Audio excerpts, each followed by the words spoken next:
Orar.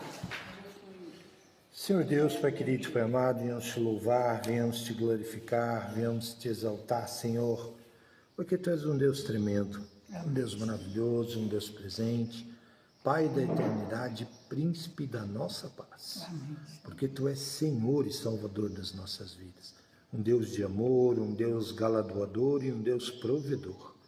Nós te louvamos e te glorificamos, Senhor, e viemos pedir agora em nome de Jesus, por esses momentos que estaremos aqui, Senhor, falando um pouco da Tua palavra, por esses momentos que estaremos em comunhão, aprendendo, Senhor Jesus, esses artesanatos, fazendo, Senhor, essa conversa, colocando a nossa conversa em dia, e que Tu venha, Senhor, abençoar, Senhor Jesus, a cada uma dessas mulheres, ó Pai, que estão presentes, de todas aquelas que estão vindo, Senhor Jesus, e daquelas que não puderam vir até agora, Senhor, que Tu venha trazer a cada uma delas, ó Pai. E que em tudo o Teu nome possa ser louvado, glorificado e exaltado. Continua abençoando esse grupo do Dorcas, ó Pai, aqui no Santa Gertrudes. E que ele possa continuar crescendo, Senhor, a cada dia e em cada momento. Amém. Para a honra e glória do Teu nome. Porque Tu és o único digno de toda honra, toda glória, todo louvor, toda exaltação e toda adoração da nossa parte. Te agradecemos, Deus, em nome de Jesus. Amém, ó Pai, e aleluia, Senhor. Amém. Amém? Vamos lá? Vamos abrir as nossas Bíblias no livro de Mateus. Amiga, Célia. A Célia tem vindo. Ela está sumindo. Olha aí. Ah, tá aqui. Vamos lá, abrir as nossas Bíblias no livro de Mateus, capítulo 21. Confesso para as irmãs que eu nunca tinha falado sobre esse texto. Célia, bem-vinda. Sempre li esse texto, mas é a primeira vez que eu vou falar sobre ele. Ao aproximar-se de Jerusalém, chegaram a Betpage, o Monte das Oliveiras. Jesus enviou 2 discípulos com as seguintes instruções: vão à aldeia que está adiante e logo encontrarão uma jumenta amarrada com o seu filhote. Desamarrem-nos e tragam-nos a mim. Se alguém lhe perguntar algo, digam-lhe: o Senhor precisa deles, e ele o enviará de volta. Isto aconteceu para cumprir o que disse o profeta: digam à filha de Sião: olhem, seu rei está vindo até você montado numa humilde jumenta. E um jumentinho, a cria de um animal de carga. Então os discípulos foram e fizeram como Jesus ordenou. Trouxeram a jumenta e o jumentinho. Puseram seus mantos sobre eles e Jesus se assentou sobre eles. Multidões foram ao caminho com seus mantos, enquanto outros cortavam galhos e árvores e espalhavam pela via. E as multidões que iam diante e atrás deles gritavam: por favor, liberta-nos. Ao filho de Davi, bendito é o que vem em nome do Senhor. Tu estás nos altos céus, por favor, liberte-nos. Quando Jesus entrou em Jerusalém, toda a cidade ficou agitada. Quem é este? Perguntavam. A multidão respondia: esse é Jesus, o profeta de Nazaré da Galileia. Todos nós já conhecemos esse texto, não já? Não é entrada triunfal? É a entrada triunfal. Todos nós já conhecemos esse texto. E geralmente nós ouvimos falar dele no Natal. Não é isso? Muitos de nós ouvimos, ou no domingo de Ramos. Né? Recentemente nós ouvimos o pastor Gutenberg falar dele no domingo de Ramos. Né? Então, muitas vezes a gente passa pela palavra, e eu confesso para as irmãs que quando o Espírito de Deus tocou no meu coração para falar com as irmãs nesse texto, eu falei, mas eu vou pregar o que sobre isso? Nós vamos falar sobre o quê? Sobre isso. O que tu queres que eu fale sobre esse texto? Abre o meu entendimento. Porque eu não estou entendendo. Né? E confesso que briguei um bom tempo com ele sobre isso. E hoje, até hoje, à tarde antes de vir, eu estava tentando mudar o negócio. E aí o Espírito Santo falou, não é esse. Porque eu tinha orado sobre um outro assunto que já na semana passada e Deus tinha me dado o texto que continua aí no capítulo mais para frente, no capítulo 21 de Mateus, desculpa irmãos, é Mateus 21, tá ok? Falei Marcos, é Mateus 21. E aí eu acabei falando, Deus, se é esse, então vamos lá. Quando nós olhamos aqui, nós vemos uma multidão cercando Jesus, correto? Primeiro o fato dos dois, da jumenta e do jumentinho. E esse texto que está lá, que Jesus fala, digam à filha de Sião, olhe, seu rei está vindo até você, montado humildemente em um jumento, em um jumentinho, cria de um animal de carga. Vocês vão encontrar esse texto lá em Zacarias 9, versículo 9. Tá ok? Zacarias 9, versículo 9. Está descrito lá essa cena que o povo de Israel iria ver o seu rei montado numa jumenta e num jumentinho. E eu estava orando, Meire, e Deus falou para mim que foi por causa daquela história de domingo. Por causa da escola dominical de domingo. Estava a Meire e a Vilma. E a irmã também estava.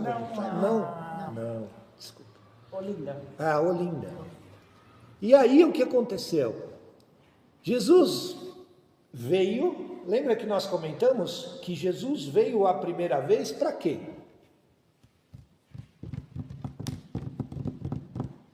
Escola dominical, domingo. Para nos salvar.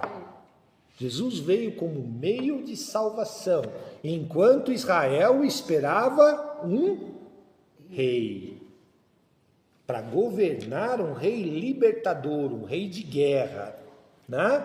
E aí nós falamos sobre arrebatamento, falamos sobre morte, falamos sobre o inferno, falamos sobre o céu, e nós também comentamos que Jesus vai voltar. Após o arrebatamento da igreja, Jesus volta. Aí ele volta como o quê? Lembra? Após o arrebatamento, acontece um julgamento. Como o nosso, ele está lá nos céus, permanece nos céus como nosso advogado. Depois vem a segunda vinda. A segunda vinda é para vir como governante. Ele vem para reinar.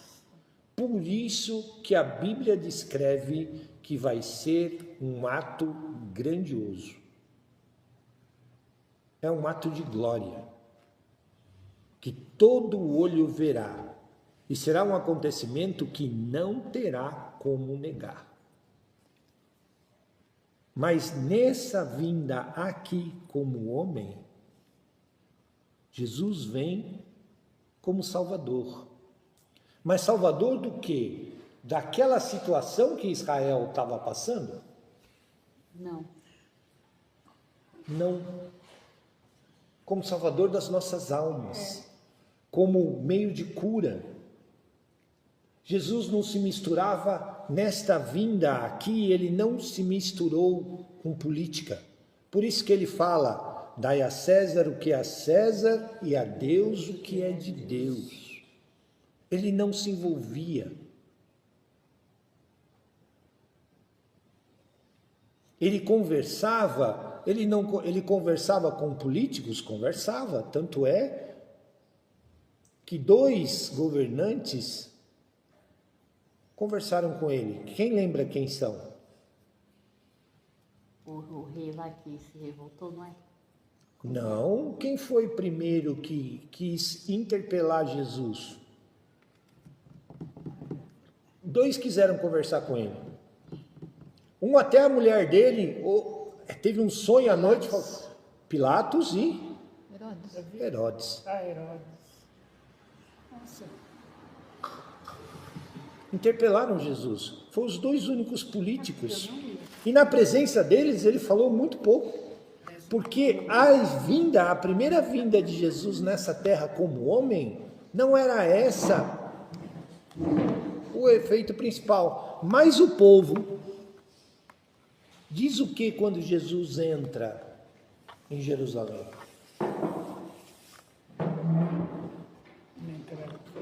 A entrada triunfal, as multidões, versículo 9, aí de Mateus 21. As multidões que iam adiante e atrás deles gritavam: por favor, liberta-nos. Tira-nos do jugo romano. Boa tarde. Boa tarde, Lídia. Boa noite. Tarde dura. Tira-nos, liberta-nos do jugo romano. Eles queriam um libertador, não para as almas deles, mas sim da tirania romana. Eles queriam um libertador político, um rei que governasse eles. E aí, em seguida, eles gritavam, olha a confusão, ao filho de Davi, bendito que vem em nome do Senhor. Mas depositavam nele a esperança de que Jesus os libertaria do jugo romano. Tu que estás nos altos céus, por favor, liberta-nos. E a multidão começava a gritar essas frases.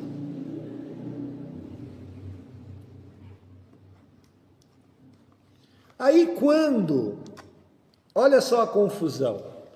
No versículo 10, quando Jesus entrou em Jerusalém, toda a cidade ficou agitada.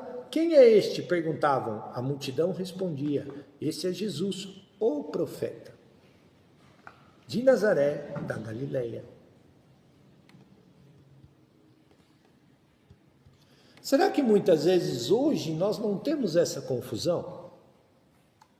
Quando nós oramos, quando nós perguntamos quem é Jesus para nós?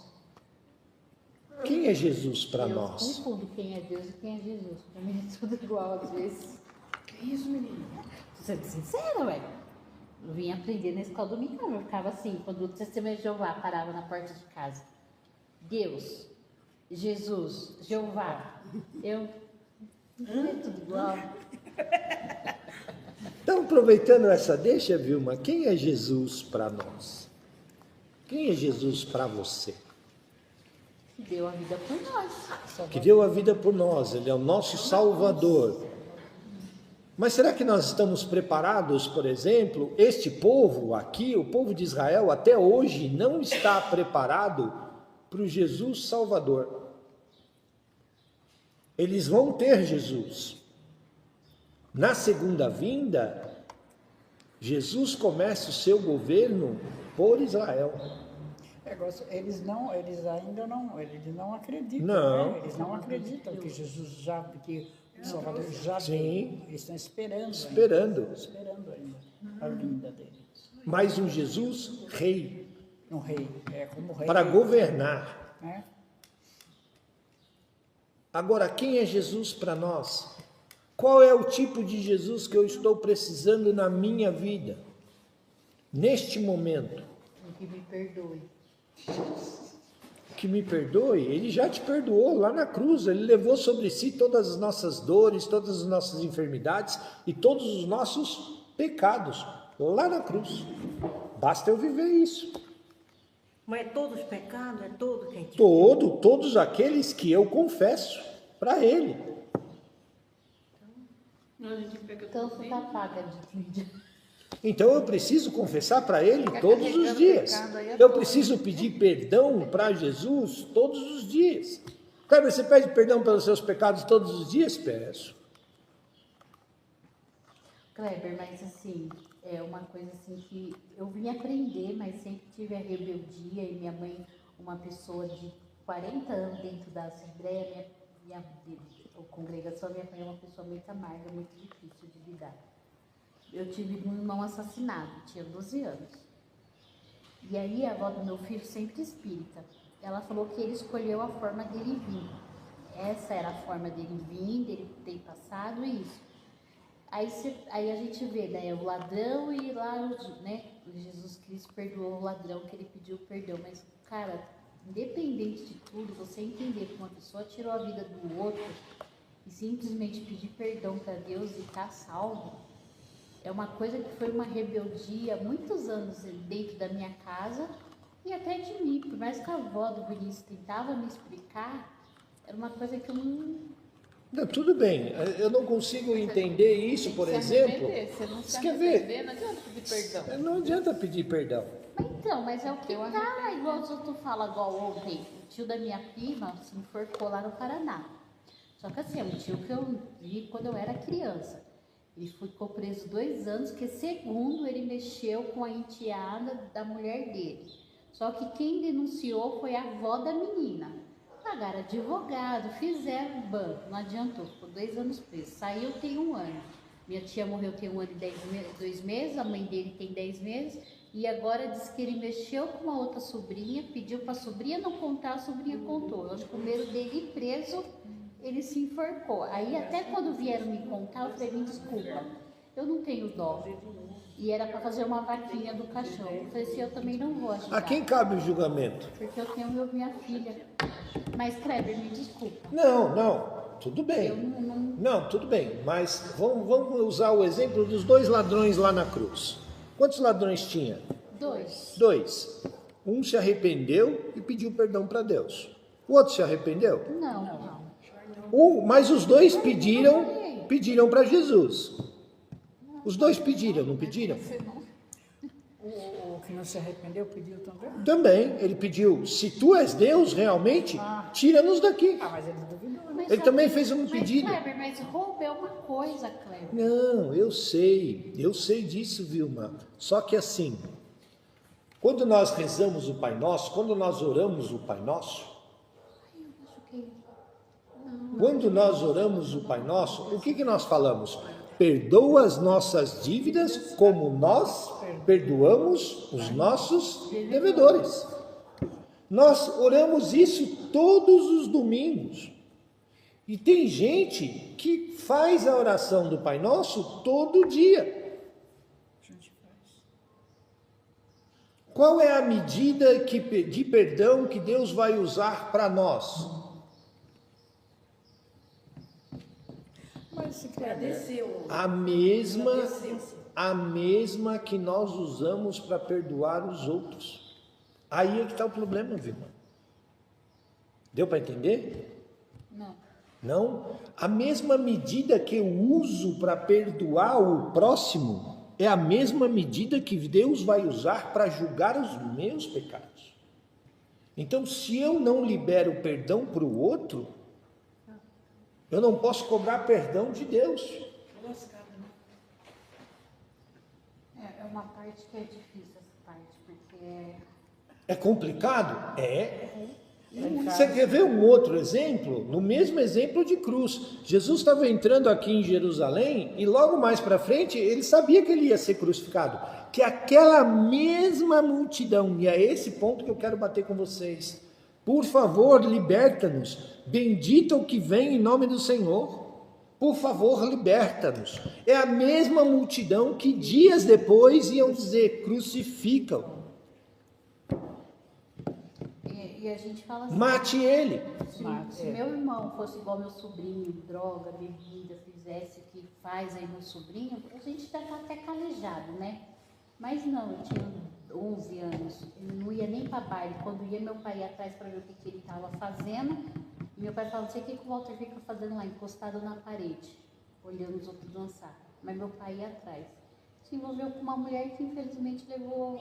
O cunhado dela era ameaçado de morte, que ele agredia a família. E num dia teve uma briga lá, os caras já tinham avisado e os 2 estavam juntos. Meu irmão largou o filho dele, tinha 1 mês de vida. É uma coisa que até hoje, assim, aquele filho que a minha mãe podia estar deitada, ele não queria nem saber do meu pai, eu rigidez do meu pai. Ele pulava na cama, era minha coroa, eu te amo, eu isso.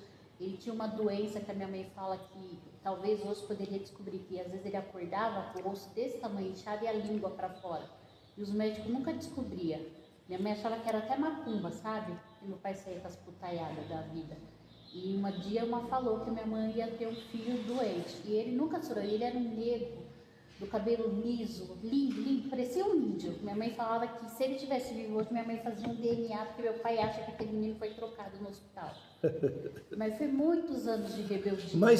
Mas o que eu estou querendo dizer para nós, Vilma, é assim, essa mesma multidão que exaltava Jesus, mais para frente vai ser a mesma multidão que grita, crucifica. E Jesus na cruz, olha para aquela multidão que estava assistindo ele lá pendurado.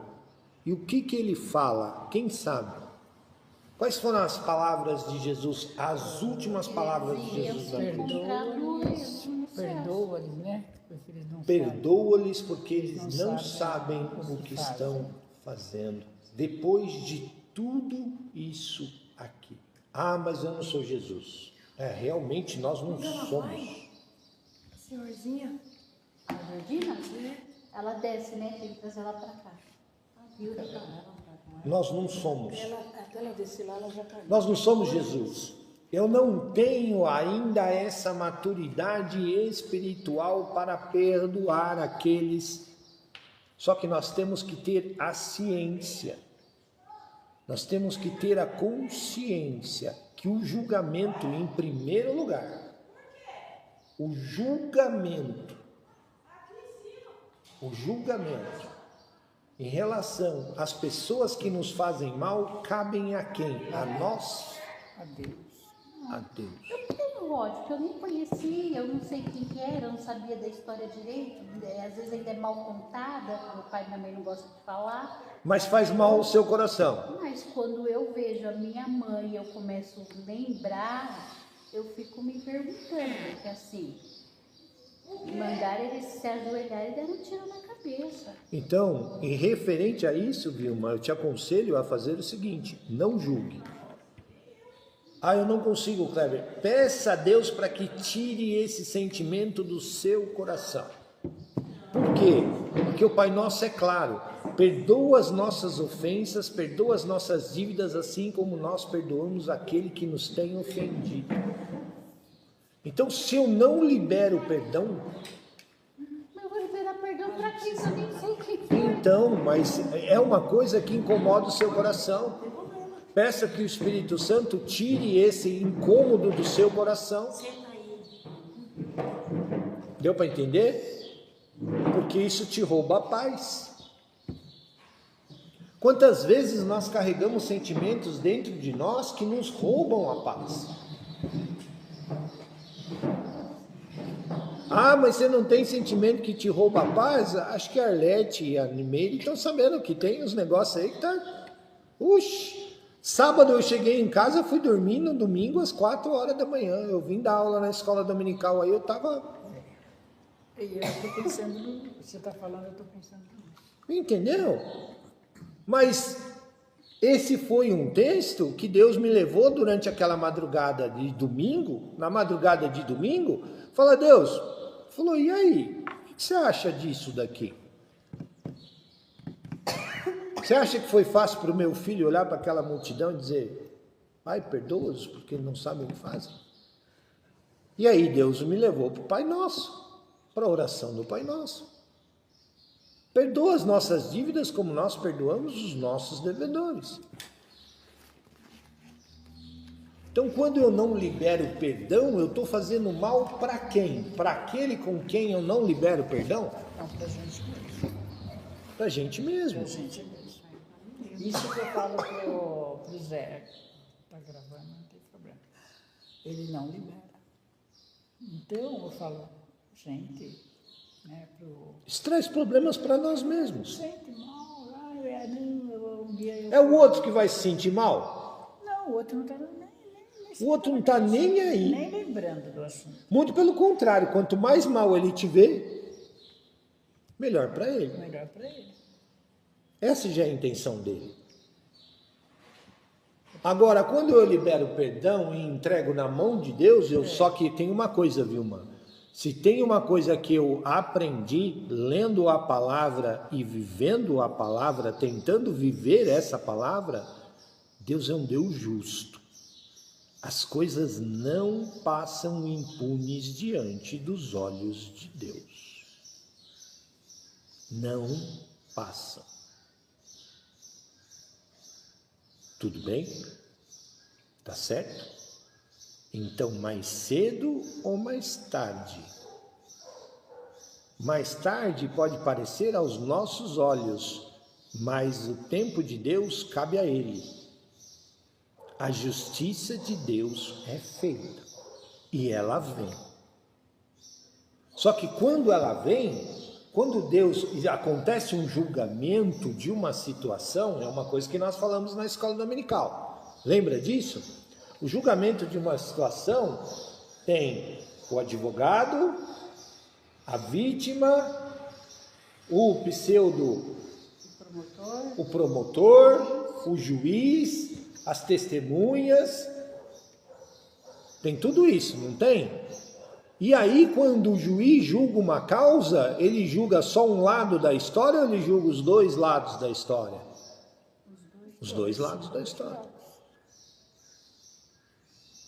Então, quando a justiça de Deus acontece numa determinada situação, dois lados de uma mesma história são colocados numa balança.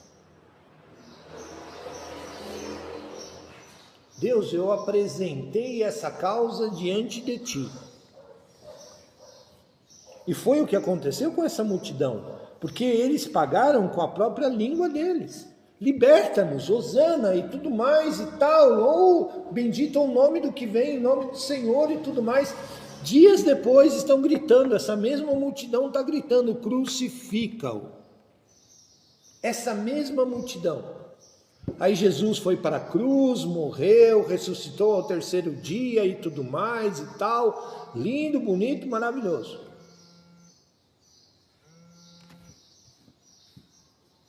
A Meire que está acompanhando aí a escola dominical e a Vilma que está acompanhando a escola dominical, o que aconteceu com essa mesma multidão depois? Meses depois, lembram do que eu falei nas profecias de Daniel? Que um sujeito entra lá em Jerusalém, que na verdade acontece uma revolução lá, que Barrabás agitou essa revolução. Lembra Barrabás que colocaram? Não, liberta Barrabás e crucifica Jesus. Lembra disso? Lembra? Pilatos, o mesmo Pilatos, acaba com uma rebelião dos macabeus. Você sabe o que ele faz? A mando de Herodes. Ele manda matar? Manda matar, ele matou um monte de gente, crucificou um monte de gente, pendurou, a crucificação foi de Jerusalém a Jericó, no caminho. Lembra? O povo ter medo, não é? Isso. E pendurou um monte, crucificado nos muros. E aí as pessoas que viam... Essa mesma multidão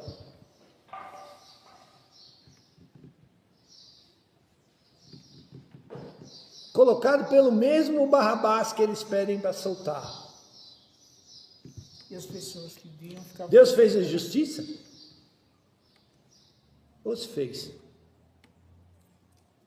Pesou a mão? Pesou a mão.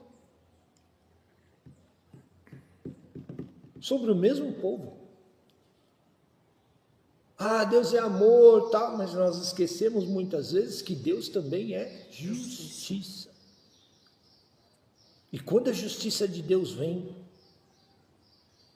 Davi falava uma frase que ele diz assim: caia eu na mão do homem, mas não caia eu na mão de Deus. Por isso que Davi, quando pecava, Davi ia e se arrependia diante de Deus. E era um arrependimento genuíno, ao ponto dele dizer: a minha alma dói.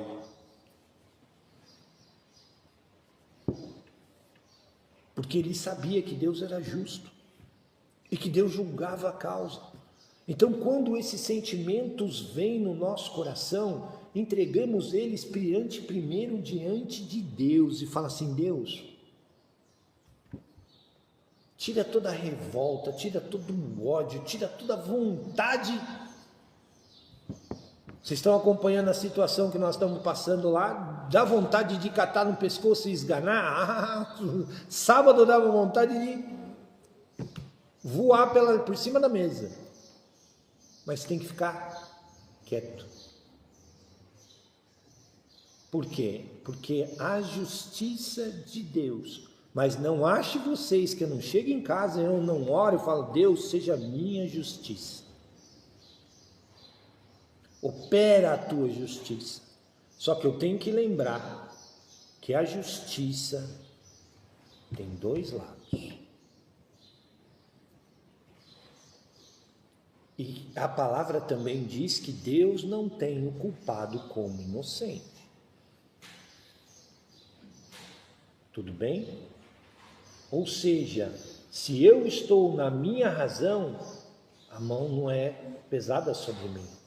Agora, se eu não estiver, ela pesa. A correção vem. Para os dois lados? Para os dois lados, mas ela vem. Agora, qual será que ela pesa? Agora, se você está dentro da correção, daquilo que é correto, dentro da palavra, dentro daquilo que você tem como princípio e caráter, pronto, acabou. Então eu tenho muito temor e tremor no meu coração. Sabe qual é a diferença de temor e medo?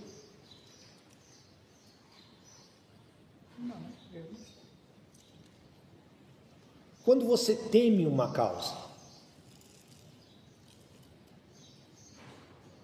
medo é quando vem aquela determinada situação, te provoca aquela angústia momentânea. Temor é algo que eu viro e falo assim: viu, eu sei que isso é errado, a minha alma está me carregando para lá, mas eu sei que eu tenho um Deus e o Deus é justo. É por isso que a gente fala temor a Deus. Eu não tenho medo de Deus, eu tenho temor a Ele. Respeito. É igual o pai fala: eu não quero que vocês tenham medo, eu quero que vocês tenham Respeito. Temor, geralmente, é muito confundido também com respeito, porque eles são muito parecidos. Respeito é uma coisa que você ganha, você não impõe. Tudo bem? Eu não respeito a Meire, porque se eu não respeitar a Meire vai dar com a bengala em cima da minha cabeça. Isso é medo. Eu respeito a Meire pelo que ela é. Eu respeito vocês pelo que vocês são. Agora, medo, eu tenho medo, por exemplo, da Arlete, quando ela está brava. Faz tempo, hein? Certo? Mas respeito a Arlete pelo que ela é, pela mulher que ela é, pelo exemplo que ela tem de vida. Deu para entender? Tudo bem? Então, vamos colocar isso nos nossos corações. Não vamos ser aquela multidão que grita, que virou para Jesus, falou: Hosana, bendito que vem em nome do Senhor. E que dias depois está gritando: cruz.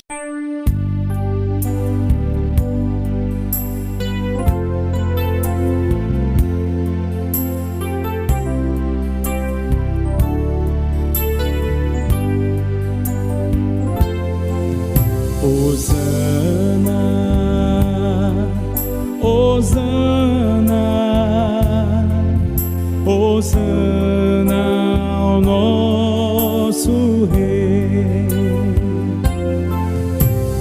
Hosana, Hosana, Hosana ao nosso Rei. Cristo é a nossa vida, o motivo do louvor em nosso novo coração. Pois morreu a nossa morte para vivermos sua vida, nos trouxe grande salvação. Hosana, Hosana, Hosana ao nosso Rei. Hosana, Hosana, Hosana ao nosso Rei. Cristo é a nossa vida, o motivo do louvor em nosso novo coração. Pois morreu a nossa morte para vivermos sua vida, nos trouxe grande salvação. Cristo é a nossa vida, o motivo do louvor em nosso novo coração. Pois morreu a nossa morte para vivermos sua vida, nos trouxe grande salvação.